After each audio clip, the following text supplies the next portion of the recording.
de Dieu, bonjour, gros coucou à toi. Je te donne l'astuce du jour en quelques minutes. Ok, bienvenue sur ma chaîne YouTube.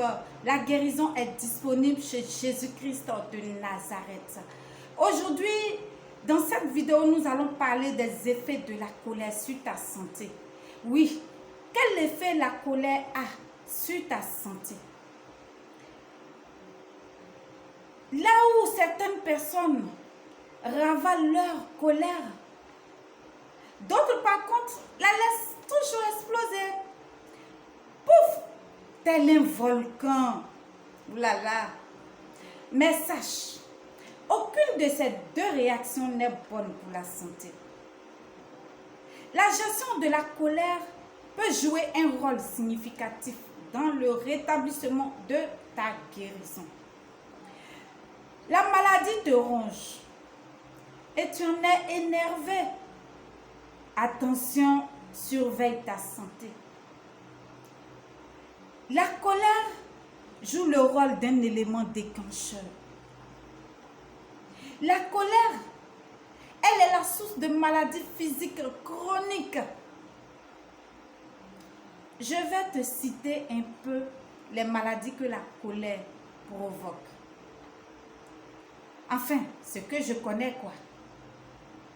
D'abord, la colère peut présenter un risque d'infarctus plus élevé que la normale. Ça provoque l'hypertension. Est-ce que vous savez ça? La colère, c'est ce qu'elle fait.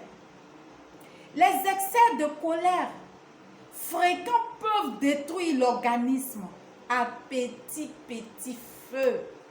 Oh, c'est parce que tu ne t'en rends pas compte. Lorsqu'elle est violente, la colère, elle peut nuire. Elle peut nuire. Je connais des personnes qui cassent tout dans leur maison lorsqu'elles sont en colère. Elles cassent des verres, elles cassent les assiettes cassables. Elles peuvent même casser des télévisions. Waouh! Et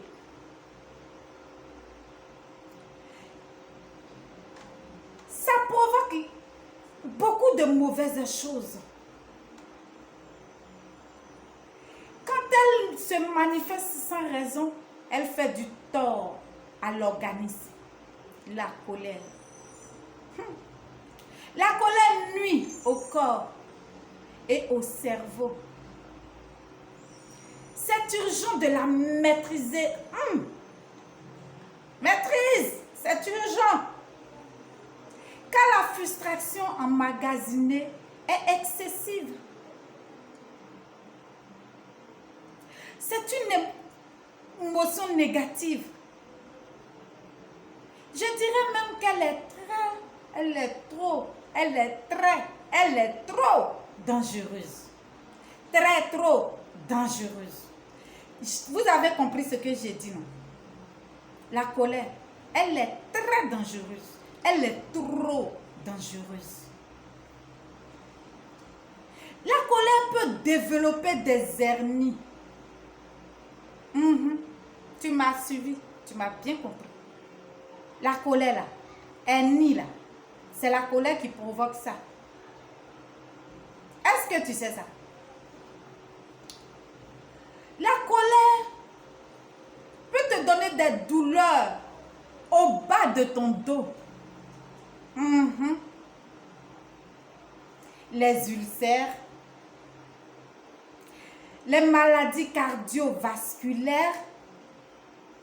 Ça, c'est la colère, ça. Et j'en passe. La colère te donne la sensation d'être fort. Ouais. Moi. Ça, c'est la colère.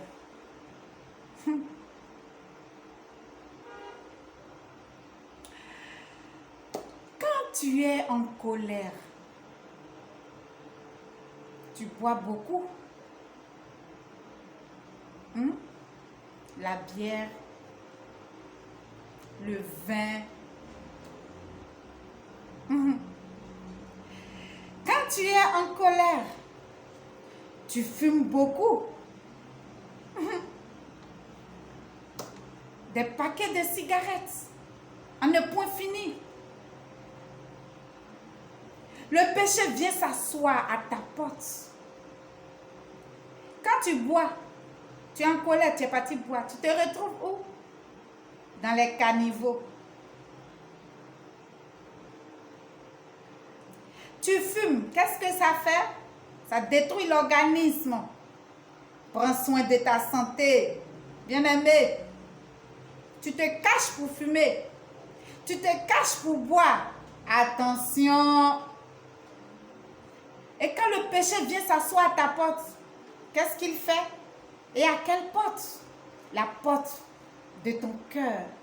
La porte de ton corps. La porte du Saint-Esprit. Parce que ton corps est le temple du Saint-Esprit. Donc ça vient s'asseoir devant le temple du Saint-Esprit.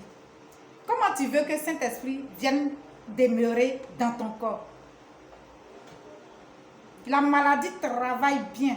Ça vient s'asseoir et puis ça travaille bien dans ton corps. Et puis Saint-Esprit, lui, il ne peut pas rester là parce qu'il est 3 fois saint. Donc il se met à l'écart et puis te regarde. Certains vilains défauts viennent prendre le dessus. Si la colère n'est pas maîtrisée, attends, elle va avoir de terribles conséquences sur ton équilibre mental. Et bien entendu, sur ton équilibre spirituel. Donc, bien-aimé, tu vois un peu ce que la colère fait dans ton corps. Tu vois les dégâts qu'elle peut causer. Tu dois vite l'évacuer. Chap, chap. Tu veux avoir la bonne santé? Eh bien, voici. Les secrets d'une bonne santé résident dans la parole de Dieu. Je te propose les versets bibliques comme guide personnel. Lis-les constamment. Médite constamment. Prie. Aie la force. Ne dis pas que tu es paresseux. Il y a des gens qui n'arrivent pas à prier parce qu'ils ont la paresse tout simplement de prier. Ce n'est pas qu'ils sont malades. Ils n'ont pas envie de prier même. C'est comme ça. Il y a des gens comme ça. Ce n'est pas leur problème.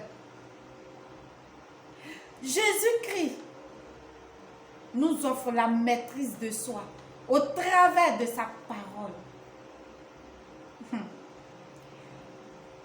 Elle permet de repenser au processus, aux promesses, de Dieu en toutes circonstances. Si tu as la maîtrise de soi,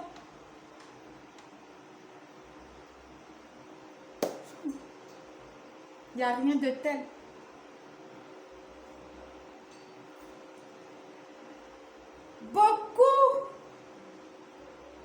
Lis beaucoup le livre de Proverbes. Lis le livre des Proverbes là. Ça est dans l'Ancien Testament. La Bible. J'ai toujours ma Bible à côté de moi. Par exemple, va prendre Proverbe 29, verset 22. Et Proverbe 19, verset 11. Proverbe 19, verset 11. Tu peux commencer par là. Ça va te faire du bien. Bien-aimé, prends soin de ta santé. C'est important. Que Dieu te garde. On garde le contact. Ciao.